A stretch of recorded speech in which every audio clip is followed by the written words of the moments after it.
"Do you even know what you're looking at, old man?" The voice, sharp with the arrogance of a fresh Ivy League degree, cut through the low hum of the auxiliary power. Kalen Vance, lead diagnostic engineer for the Triton project, gestured with a tablet at the silent monolithic engine core of the USS Vigilance. "This is a Series 7 magnetic hydrodynamic drive. It's not a lawnmower engine you can just kick back to life." Arthur Jenkins, 81 years old and clad in faded blue coveralls that had seen more sea time than Vance had seen birthdays, didn't answer. He simply stood before the colossal inert machine, his head tilted slightly, as if listening to a ghost. His hands, gnarled and stained with the memory of 1,000 different oils, rested at his sides. He carried a small, worn leather satchel that looked like a relic from another century. Vance scoffed, turning to his team of 3 other engineers, all in matching crisp gray jumpsuits. They exchanged smirks. "Look, Admiral Rostova might have a soft spot for antiques," Vance continued, his voice dripping with condescension, "but we have a multi-billion-dollar warship dead in the water. We've run every diagnostic. The quantum computing models are all inconclusive. Whatever the problem is, it's beyond the scope of a wrench and a good guess." He eyed the leather satchel with disdain. "We don't need a mechanic, we need a physicist. So with all due respect, sir, if you're not here to serve coffee, you're in the way." Ensign Miller, a young officer tasked with escorting the old man, felt a hot flush of anger crawl up his neck. He stood by the engine room hatch, his crisp dress whites feeling starched and useless. He'd been given a direct order by the Admiral's office: bring Mr. Jenkins to the Vigilance, give him whatever he needs, and do not under any circumstances get in his way. He hadn't been prepared for this level of open hostility from the civilian contractors. The Vigilance was the pride of the fleet, a marvel of naval engineering, and for 3 agonizing days it had been a very expensive, very stationary pier ornament. The primary drive had simply stopped. No alarms, no explosions, just a quiet, baffling cessation of function. The team from Triton Dynamics, the corporation that had designed the drive, had been flown in on the 2nd day. Since then, they had filled the engine room with the sterile scent of ozone and the quiet clicks of their high-tech equipment. They had accomplished nothing. Now this old man, who looked more like he should be tinkering with a vintage car in his garage, stood as the fleet's last bizarre hope, and he was being mocked. "Mr. Vance," Ensign Miller said, his voice tighter than he intended. "Admiral Rostova's orders were clear. Mr. Jenkins is to be given full access." Vance shot him a withering look. "And her orders to me are to get this ship running. His presence here is counterproductive. He's a distraction. He's touching the housing," he said, aghast, as Arthur placed a palm flat against the cold metal of the drive's casing. The oils on his hand could contaminate the microsensors. "This is a clean environment." Arthur seemed not to hear him. He closed his eyes. His hand remained on the engine, a divining rod of flesh and bone. The entire space was a cathedral of modern technology. Fiber optic cables snaked in glowing bundles along the walls. Holographic displays flickered with streams of incomprehensible data, and in the center of it all was this quiet, unassuming man, performing an act of communion with a dead machine. The tension in the room thickened. The other engineers had stopped their work, now openly watching the confrontation. They looked at Arthur like he was a caveman trying to comprehend a smartphone. One of them, a woman with a severe haircut, whispered to her colleague, loud enough to be heard, "Is this for real? Did they bring in a witch doctor?" Arthur finally opened his eyes. He ignored the engineers completely, his gaze directed at the ensign. "I need my tools," he said. His voice was quiet, raspy with age, but carried a calm authority that cut through the tension. Ensign Miller nodded quickly. "Yes, sir." Arthur knelt and unbuckled the leather satchel.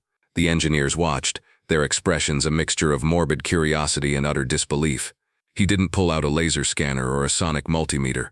Instead, he withdrew a long, slender piece of polished steel, no thicker than a pencil, with a simple bell-shaped cup on one end and a flat disc on the other. It looked like a primitive stethoscope. Vance actually laughed. It wasn't a small chuckle, it was a loud braying sound that echoed off the metal bulkheads. "Oh, you have got to be kidding me. What is that? Your magic wand?" Arthur held the instrument in his hand, his thumb stroking the worn metal. He looked at it, but his eyes saw something else entirely. The air in the engine room was suddenly thick with the smell of diesel and fear. The metal groaned around him, the unmistakable shriek of a submarine's hull under crushing depth pressure. He was 25 years old, a young petty officer deep in the black waters of the North Atlantic. An enemy destroyer was pinging them from above, bracketing them with depth charges. The blasts rattled their teeth, knocking out half the lights. The old diesel-electric engine on their boat, the USS Stingray, was screaming. A high-pitched whine that signaled a bearing was about to seize, a death sentence at this depth. The gauges were useless. needles vibrating wildly, but he had his listening rod, a tool given to him by his own Master Chief. He pressed it to the engine block, closing his eyes, shutting out the chaos. He ignored the shouts, the explosions, the terror. He listened, and through the cacophony, he heard it, a tiny off-key rhythmic click, a song of imperfection. He knew instantly which lubrication line had been crimped. He'd saved the boat and its crew of 84 men. The listening rod in his hand wasn't a tool, it was a part of his soul. He blinked, the memory receding, leaving only the sterile hum of the Vigilance's auxiliary power and the lingering echo of Vance's mockery. He ignored the man and turned back to the silent engine. He placed the disc end of the rod against the housing and pressed the cup to his ear. Ensign Miller watched, transfixed. He saw the condescending sneers on the faces of the Triton team, saw Vance roll his eyes and turn back to his tablet, pointedly dismissing the old man. The disrespect was galling, a physical insult to the quiet dignity Arthur projected. Miller thought of the Admiral's urgent, almost reverent tone when she had given him the assignment. She knew something about this man that these arrogant contractors couldn't possibly comprehend. He felt a surge of protective duty. This wasn't right. He backed away slowly toward the hatch, pulling his comms device from his belt. He couldn't call the Admiral directly. That wasn't protocol, but he could call her flag lieutenant. He ducked out of the engine room, the heavy hydraulic door hissing shut behind him. "Lieutenant Commander Reyes, this is Ensign Miller on the Vigilance," he whispered into the device. "Miller, what is it? Is Mr. Jenkins aboard?" The lieutenant's voice was tense. "Yes, sir. He's in the main engine room now. But, sir, the civilian contractors are giving him a hard time. It's incredibly disrespectful, sir. They're mocking him. The lead engineer, Vance, is treating him like he's senile." There was a moment of dead silence on the other end of the line. When Reyes spoke again, his voice was dangerously cold. "Say again, Ensign. They are mocking him." "Yes, sir. Openly. Calling him an old man, laughing at his tools." Another pause, this one longer. Miller could hear muffled, urgent voices in the background. Then Reyes was back. "Ensign, maintain your post. Keep your eyes on Mr. Jenkins. Help is on the way." The line went dead. Miller stared at his device, a shiver running down his spine. The words "help is on the way" seemed oddly out of proportion. Help for whom? The old man? Or for the smug engineers who had no idea what kind of hornet's nest they had just kicked? He slipped the comms device back onto his belt and pushed the hatch open again, stepping back into the theater of quiet conflict. Aboard the Naval Base headquarters 5 miles across the bay, Lieutenant Commander Reyes burst into the Admiral's office without knocking. "Admiral, I just got off the comm with Ensign Miller on the Vigilance." Admiral Eva Rostova looked up from a stack of reports, her expression severe. "What is it? Is Arthur okay?" "He's fine, ma'am. He's in the engine room. But the Triton Dynamics team, they're ridiculing him." The lead engineer called him an old man and laughed at his equipment. The Admiral's face, already etched with the stress of the situation, hardened into a mask of cold fury. She stood up, her chair scraping back harshly. She walked to the large window overlooking the naval yard, her gaze locking on the distant, motionless silhouette of the USS Vigilance. "They are mocking the ghost of the fleet," she said, her voice a low, dangerous growl. The name hung in the air. It wasn't an official title. It was a legend, whispered in engine rooms and chiefs' messes across the entire Navy. It belonged to a man who could walk onto a ship, listen to its soul, and fix what no one else could. A man who had saved the carrier USS Independence from a catastrophic fire by diagnosing a faulty valve by the smell of the air in a single corridor. A man who had jury-rigged a desalination unit on a frigate with nothing but a coffee pot and some copper wire, saving its crew from dying of thirst in the Indian Ocean. A man who had done it all without computers, without fanfare, and who had retired into quiet obscurity decades ago. "Reyes," the Admiral said, turning from the window, her eyes blazing. "Get me the captain of the Vigilance on a secure line, now, and scramble my personal transport. We're paying a visit." Back in the engine room, Arthur was oblivious to the storm he had inadvertently unleashed. He moved methodically around the massive engine, a physician examining a patient. He'd press the listening rod to a spot, close his eyes for a long moment, then move on. He didn't seem to be getting any results. Kalen Vance's patience, already thin, finally snapped. He strode over to Arthur, his face a mask of indignation. "That's it. I'm calling this. You're done." He got right in the old man's personal space. "My team can't work with this theatrical nonsense. It's a security risk. It's a waste of time. I am officially lodging a complaint with the Navy." "Ensign," he snapped, pointing a finger at Miller, "escort this man off the ship. We'll have security meet you at the gangway." Given his apparent confusion, I think a full medical evaluation might be in order." It was the final insult, the ultimate overreach, threatening to have a man like Arthur Jenkins, a man personally requested by an admiral, forcibly removed and subjected to a competency hearing, was an act of supreme career-ending arrogance. Ensign Miller stepped forward, his hand instinctively going to the sidearm on his belt, a purely reflexive gesture of defiance. "Sir, you will stand down. My orders are from Admiral Rostova, and my contract is with the Department of the Navy." Vance shot back. "This ship is my responsibility until that engine is on. Get him out of here, or I will have you all charged with obstructing a critical defense operation." Before Miller could respond, a new sound cut through the tension. It wasn't the sound of the engine. It was the sharp, piercing tone of the ship-wide general quarters alarm, followed immediately by the captain's voice over the 1MC, the ship's public address system. The captain's voice was strained, tight with a new and unfamiliar panic. "All hands, attention on deck. This is the captain. Stand by for the arrival of the commander, Naval Surface Forces. I say again, Admiral Rostova is coming aboard. All department heads, report to the primary gangway, on the double, honor guard to the quarterdeck. Move." A stunned silence fell over the engine room. Vance's face went pale. The commander of Naval Surface Forces, the 3-star admiral in charge of the entire surface fleet, was coming here. Now, it made no sense. A visit like that was planned for weeks, not announced with a panicked ship-wide alarm. The distant but unmistakable thumping of a Black Hawk helicopter grew rapidly louder, vibrating through the ship's hull. It was followed by the squeal of tires on the pier below. Vance looked from the ensign to the old man, a flicker of dawning horror in his eyes. He still didn't understand, but the tectonic plates of power were shifting beneath his feet, and he was on the wrong side of the fault line. Arthur, for his part, seemed not to have noticed. He had found something. He was holding the listening rod against a small, insignificant-looking junction box low on the engine's port side. His eyes were closed, and for the first time, a small, knowing smile touched his lips. He'd heard it. The ghost in the machine had finally spoken to him. The hatch to the engine room burst open. It wasn't an honor guard. It was the ship's captain himself, a man with 4 gold stripes on his shoulders, his face ashen. He was followed by a formidable figure in a crisp black uniform, 3 silver stars glittering on her collar. Admiral Rostova swept into the room, her eyes scanning the scene with the force of a targeting laser. Her gaze fell on Vance and his team, then on Ensign Miller, and finally, it settled on Arthur. The fury in her expression instantly melted away, replaced by something else entirely, profound, unequivocal respect. She strode past the petrified engineers as if they were inanimate objects. She walked directly to the old man, who was now slowly straightening up, a look of quiet satisfaction on his face. She stopped 2 feet in front of him, drew herself up to her full height, and executed a perfect razor-sharp salute. "Master Chief Jenkins," she said, her voice ringing with authority and reverence. "It is an honor to have you aboard." The title hung in the air, a bombshell. Master Chief Petty Officer, the highest enlisted rank in the Navy. Vance and his team stared, their jaws slack. This shambling old man in greasy coveralls was a legendary Master Chief.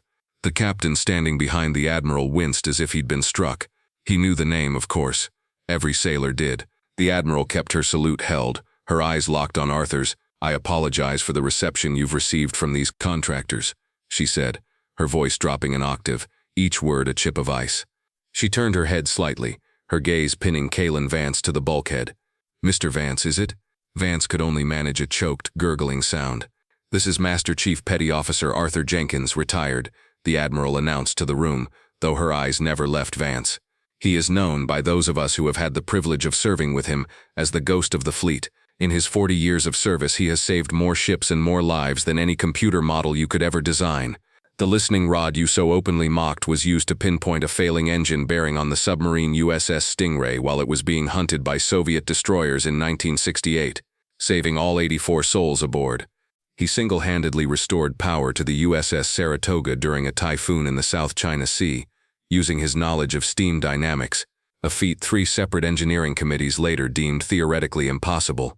This man has forgotten more about naval engines than you and your entire company will ever know." The crowd of sailors that had gathered at the hatch, drawn by the commotion, stared in awe. They were looking at a living legend. Vance looked like he was about to be physically sick. His multi-million-dollar contract, his reputation, his entire career was evaporating before his eyes. Arthur finally returned the Admiral's salute with a slow, slightly stiff movement. "Admiral," he said softly. Good to see you again, Eva. You can put your hand down. You'll scare the children. A few of the sailors at the hatch stifled a laugh. The Admiral dropped her salute, a small smile finally breaking through her stern facade. Did you find it, Art? Aye, Arthur said, tapping the small junction box with his finger. I did. Mr. Vance, the Admiral said, her voice once again hard as steel. You and your team are to gather your equipment and vacate this ship immediately. Your contract with Triton Dynamics is under formal review for termination. Ensign Miller will escort you to the gangway. She turned to the ship's captain. Captain, I want a full report on this incident on my desk by 0800 tomorrow, and I want to know why my direct orders regarding Mr. Jenkins were not followed to the letter. The captain swallowed hard. Yes, Admiral. Vance and his team, utterly broken, began to pack their things in a humiliated silence. The Admiral turned her back on them, giving her full attention to Arthur. What was it, Master Chief? Arthur looked at the junction box. It's not the drive, he said, his voice calm and instructive. The drive is fine. It's the power relay. There's a harmonic imbalance. The new solid-state relays they use are too perfect. They can't handle the minute frequency drift from the ship's main power bus when it's under load. The system reads it as a catastrophic failure and triggers a safety shutdown. But there's no actual failure, so it doesn't throw a code. The computer is chasing its own tail. He opened a small flap on the junction box. Inside was a gleaming, high-tech relay chip. These engineers, he said, not with malice but with a teacher's patience. They only look at the data. They don't listen to the machine. They hear silence and think nothing is wrong. But there is a sound in the silence, a vibration that doesn't belong. He looked at Vance, who had paused his packing to listen, his face a mess of shame and disbelief. A machine has a rhythm, son, a heartbeat. Your problem is you're trying to perform surgery with a spreadsheet. Sometimes all you need to do is listen. He reached into his leather satchel again and pulled out a small, simple object, a tiny copper coil wrapped around a ferrite core, something that looked like it belonged in a 1950s radio. This will fix it, he said. He handed the makeshift part to a nearby Navy machinist's mate. Solder this onto the input line for the relay. It'll act as a buffer. Smooth out the frequency drift before it hits the chip. As the machinist got to work, Arthur looked down at the old listening rod still in his hand. The memory was sharp and clear. He was a raw recruit, barely 19.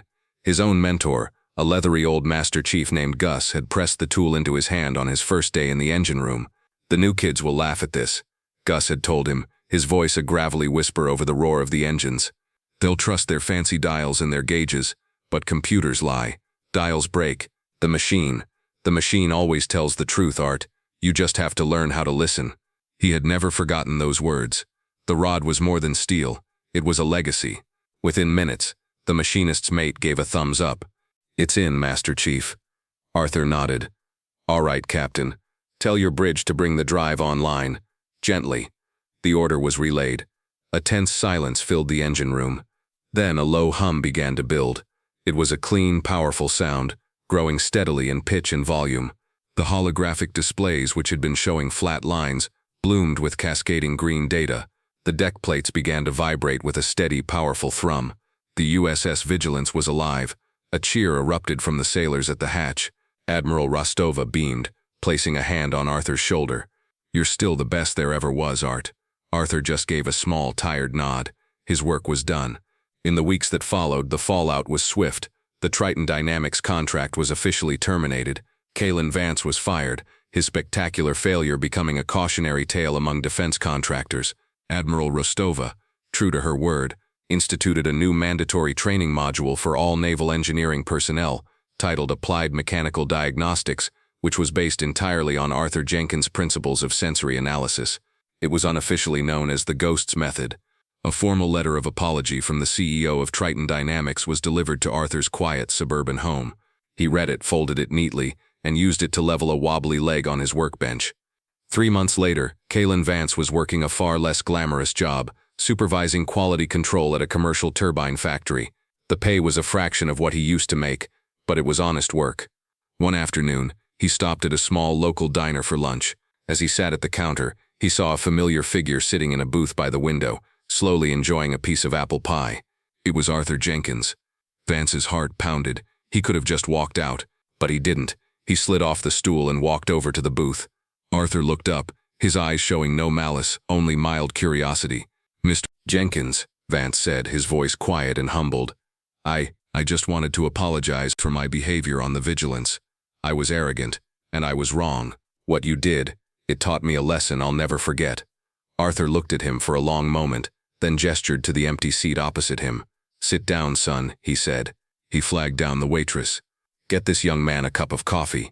He looked back at Vance, a faint, forgiving smile on his face. "The first step to learning how to listen to a machine," he said, "is learning how to listen to people." If you were inspired by the story of Master Chief Arthur Jenkins, please like this video, share it with a friend, and subscribe to Veteran Valor for more stories of quiet heroes.